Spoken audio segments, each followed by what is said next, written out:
All right, Shalom. First and foremost, I want to give all praises, honor, and glory unto Yahweh, Bashem, Yahweh Shai, Bahashem, Rachakadash.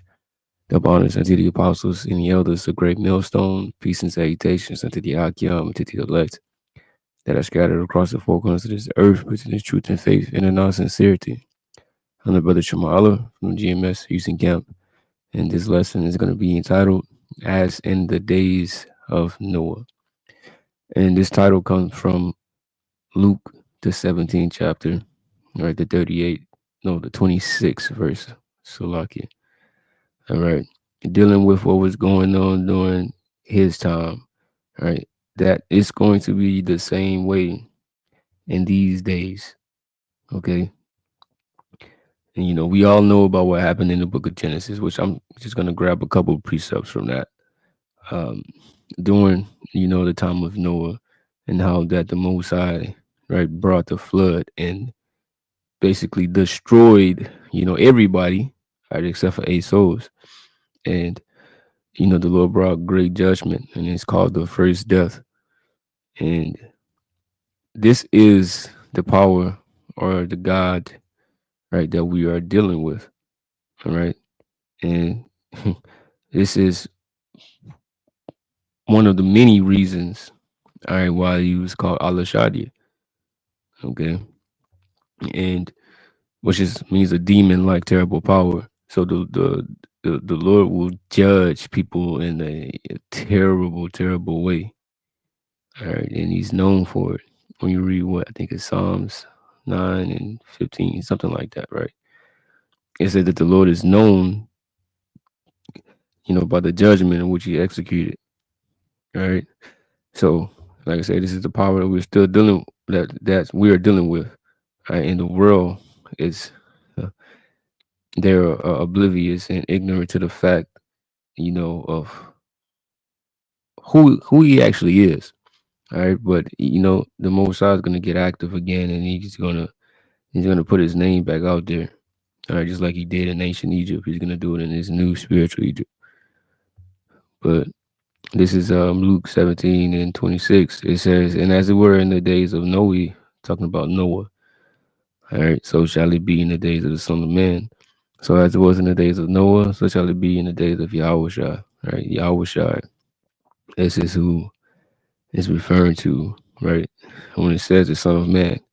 Because when you can remember, I'm not gonna grab it, but I'll give you the account, right? When Stephen was about to get stoned, and he said he looked up and seen the Son of Man on the right hand, right? Of the Heavenly Father. And according to the prophecies and the scriptures, that Yahushua was gonna be on the right hand, right? But he said he seen Yahushua, right? And he referred to him as the Son of Man. All right. But real quick, let's get Genesis 6 and let's start at 5. And the Most High saw that the wickedness of man was great in the earth, and that every imagination of the thoughts of his heart was only evil continually. And it's not that the same thing today. All right, these people only got evil in their heart, which is talking about the mind. They just want to do whatever the hell they want to do, all right, with no restrictions, no standards, no morals, right? Which all of that comes from the scriptures. They don't want to follow any of this. It's basically do as thou wilt, right? That's saying, and basically it's just satanic, right? Anything that goes against the Heavenly Father, right, is satanic. All right, but this is in the minds of people today, and this is why this world is in the condition that it is today. All right, because you got Esau, Edom, the so-called white man, right? They are the wicked, right? But Jacob's wicked too, because they pick up from his ways, and they basically get into every religion and every philosophy and everything out there, right? They try to seem spiritual or holy or whatever. Some of them just atheists, right? But they hate the Most High. They hate this. You say anything about the Bible, they say hateful words towards it.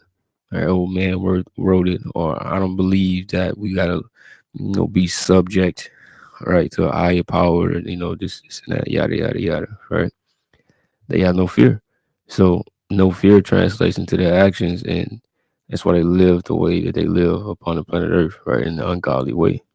It says, and he repented the Lord that he had made man on the earth, and it grieved him at his heart. Right, so the Lord was pissed off, and the Lord is pissed off today. All right, I believe the scriptures also say that he's always angry with the wicked, and also that the wicked of his people are like a smoke in his nose. All right. It says, and Yahweh said, I will destroy man whom I have created from the face of the earth, both man and beast, and the creeping thing and the fowl of the air, for repenting me that I have made them. All right, but it says, but Noah found grace in the eyes of Yahweh. So the Lord said, man, I'm about to destroy these niggas. I'm about to take them out. Right. But Noah, right, found grace during this time. All right. Just like the elect will. All right, let me just grab that real quick. Isaiah 10 and 21. It says, the remnant shall return, even the remnant of Jacob, unto the mighty God. Right? This is talking about the remnant is the remnant of Israel. Like it says Jacob. Jacob's name was changed to Israel. But the elect, right? This is what it's referring to. The elect out of the Negroes, Latinos, and Native Americans. All right, the Lord only got a small, you know, small group of souls, right, that's going to be saved. It says, for though thy people Israel be the sand of the sea, yet a remnant of them shall return. The consumption decree shall overflow with righteousness. So you got all these Israelites, right? But only a few, right, is going to return, right, and be delivered. All right, let's go back to Luke. It says, and as it was in the days of Noah, so shall it be also in the days of the Son of Man. Right? It says they did eat, they drank, right? They married wives, they were given in marriage until the day that Noah entered into the ark and the flood came and destroyed them all. So they were busy with their daily lives, right? Doing whatever the hell they wanted to do, right? Whatever it was to get into back then, right? It's the same thing today, right? People are partying, they're drinking, right? They getting married, right? Everybody just in that sex and whatever is here, right, in Babylon the Great. There's a lot of things, right, to get into, a lot of wickedness. But this is what's on their mind. Right? They're worrying about being established here, and they're blind to the fact that that the Lord is about to get ready to return. So that's why I said that the Lord will come as a thief in the night, because they occupied. Right? These things are occupying them, and they can give a care in the world, right? What we talking about. All right, this is what matters right now, because they can actually feel this and engage in these acts and get the direct benefits of doing this.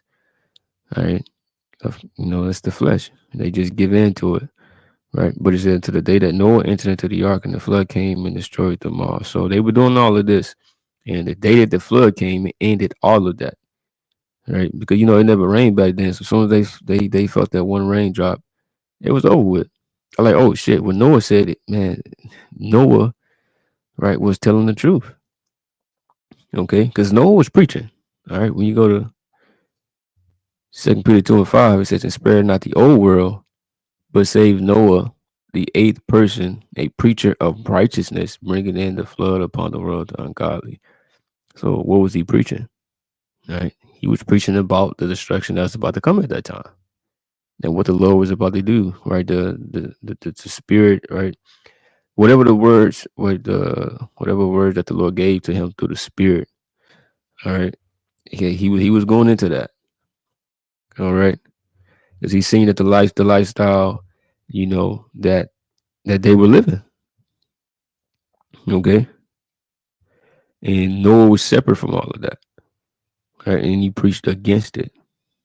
All right, but back in that Luke 17. Right, so they did eat, they drank, they married wives, they were given in marriage until the day that Noah entered the ark and the flood came and destroyed them all. So that's the reason the flood came, right? It was because of wickedness, and that's the reason that this destruction is going to come because of wickedness, right? When you get Sirach 40, 39. Sirach 49, death and bloodshed, strife, sword, calamities, famine, tribulation, and the scourge. All right. These things are created for the wicked, and for their sakes came the flood. So all of these things, right? The judgments that the Lord is bringing upon the planet Earth, these things are created for the wicked, right? It says, for their sakes came the flood. So that's why the flood came, right? Because the niggas back then, right, were proud, right, and thought that they can just do whatever the hell they want to do, right? You had the sons of God, right? You can't forget about Cain's lineage as well, right? Niggas was just wilding. All right, the Lord just had to put an end to that shit. Okay, and our people was on a higher level back then too. All right, that's why they it said they were giants in the earth. Right, it doesn't necessarily mean actual just a fucking giant. All right, but they were bigger back then as in stature, but they were famous and renowned, right, and known. All right, they were fucking like in layman's terms, bro, like superstars in the planet Earth. Like, niggas didn't care about what the Most High had going on, right? They were living it up. And the Lord's like, nah, I gotta take these niggas out. All right, but people today, our people, they still got that same type of mindset of I'm not worried about the Most High, right? Niggas, you got Israelites that's celebrities, you got Israelites that got a lot of money, millions of dollars, they enjoying this place. Right? They can care less about what thus said the Heavenly Father. They can care less about thus said, the Most High, yeah, Yahweh Shai, right? They don't care what we talking about, all right? But that's why it says it's gonna come at the thief in the night. All right, and I just ended off with that. First Thessalonians 5:1. It says, but the times and the seasons, brethren, ye have no need that I write unto you. For yourselves know perfectly that the day of the Lord so cometh as a thief in the night. So the day of the Lord is going to come at the thief in the night, and it's going to catch these people off guard, right? But we already know what's up because we studying and we watching the news and we paying attention and we see these things coming to pass. The Lord gave us the warning and we were taking heed. All right, so it's not going to be strange to us. It's not going to catch us off guard. We don't know the exact day, but we know that it's going to happen. But these people, man, it's just gonna hit them, right? It's just gonna hit them, And it's just like in the days of Noah, the Lord's gonna put, it's gonna disrupt like all of their plans, right? And that's gonna be a beautiful day for us. It's gonna be a beautiful thing to see these people, suffering the Lord, taking down this place, and bringing judgment. All right, putting His fear right in these people. All right, so hey, that's the lesson. I'll just edifying. And with that, I'm gonna say shalom.